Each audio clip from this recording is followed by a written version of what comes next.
कहानी एक ऐसे घर से जहां शादी का माहौल है, लेकिन टेंशन और शांति इतनी कि शादी का घर किसी जंग के मैदान जैसा दिख रहा था।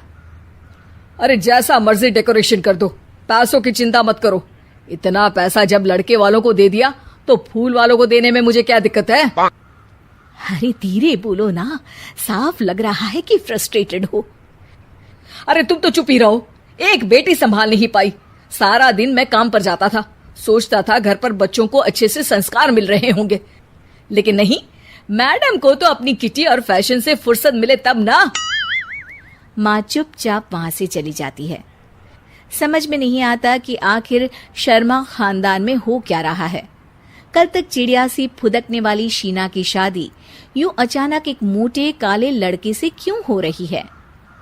शीना कमरे में हाथ में गुड़िया लिए बोलती है, मेरे साथ जो हो रहा है ठीक हो रहा है। तुम तो सब जानती हो, साहिल मेरे लिए भगवान है। अब जब वो ही नहीं मिला तो फिर कोई भी हो, जिंदगी ही तो जीनी है, जी लेंगे। बाहर शीना की बुआ किसी से बात करती है। अरे मोटा नहीं, उसे तो खाते पीते घर का कहते हैं। अब ओबेरॉय का नाम भी किसी को बताने वाली बात है। उनका इकलौता लड़का तो करोड़ों की सामी तो है ही। अरे हमारी शीना बिटिया तो रानी बनेगी, रानी। इन सब के बीच कहीं कोने पर शीना हाथ में मेहंदी सजाए बैठी थी और आंखों में आंसू सजाए। और वो समय भी आ जाता है जब शीना मंडप के नीचे हाथ में वरमाला लिए खड़ी होती है, लेकिन तभी अफरा तफरी मच जाती है। कोई कहता है, अरे लड़के की माँ को हार्ट अटैक आ गया। अरे अच्छी खासी थी, कैसे हो गया? अरे कहते हैं ना, किसी किसी लड़की के पैर अच्छे नहीं होते। हो सकता है कि मनहूस है ये लड़की। शीना पास खड़ी सब सुन रही थी। फिर शीना अपने कमरे में आ जाती है। शादी ये कहकर नहीं होती कि लड़की मनहूस है। अब लगातार शीना के लिए लड़के देखने आते, लेकिन आस पड़ोस या किसी के कहने पर शादी हर बार टूट जाती।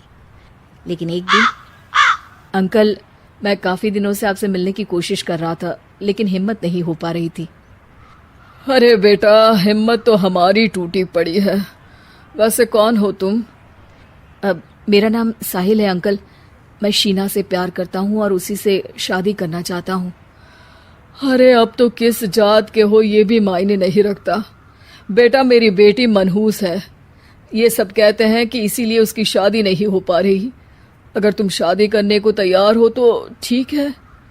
शीना की शादी साहिल से हो जाती है। अगले दिन साहिल की माँ का देहांत हो जाता है और एक बार फिर लोग शीना को अपशकुनी कहने लगते हैं। अरे खा गई दीदी को ये। अरे क्या जरूरत थी साहिल किसी मनहूस को घर लाने की? पर बुआ, माँ की तो तबीयत पिछले कई साल से खराब थी। डॉक्टर्स ने जवाब दे दिया था। क्या पता ये भी उनका सौभाग्य हो कि वो बहू का बहू का मुंह देखते ही स्वर्गलोक सिधार गई। खैर, हमें क्या, घर तुम्हारा है, हम तो चले। अब शीना को खुद पर ही शक होने लगता है कि कहीं सच में वो अपशकुनी तो नहीं। साहिल, हम दोनों की शादी नहीं हुई होती तो अच्छा था। देखो ना, कैसे पहले मेरी शादी टूटती थी और अब तुम्हारी माँ भी। अरे ऐसा कुछ नहीं होता शीना, अपशकुनी वगैरह कुछ नहीं होता। ये सब तो ईश्वर के खेल हैं। वो शादी तुम्हारी इसलिए टूट गई क्योंकि तुमको मेरी पत्नी बनाना था, और माँ का जाना तो तय था। वो काफी बुजुर्ग थी, साथ ही एक ऐसी बीमारी से जूझ रही थी जिसमें डॉक्टर्स भी उन्हें नहीं बचा पाते। शीना साहिल की बात सुनकर तसल्ली कर लेती है और वहां से चली जाती है। अगले दिन, शीना, अरे ओ शीना। क्या हुआ? उफ, कहीं फिर मेरी वजह से कोई नुकसान?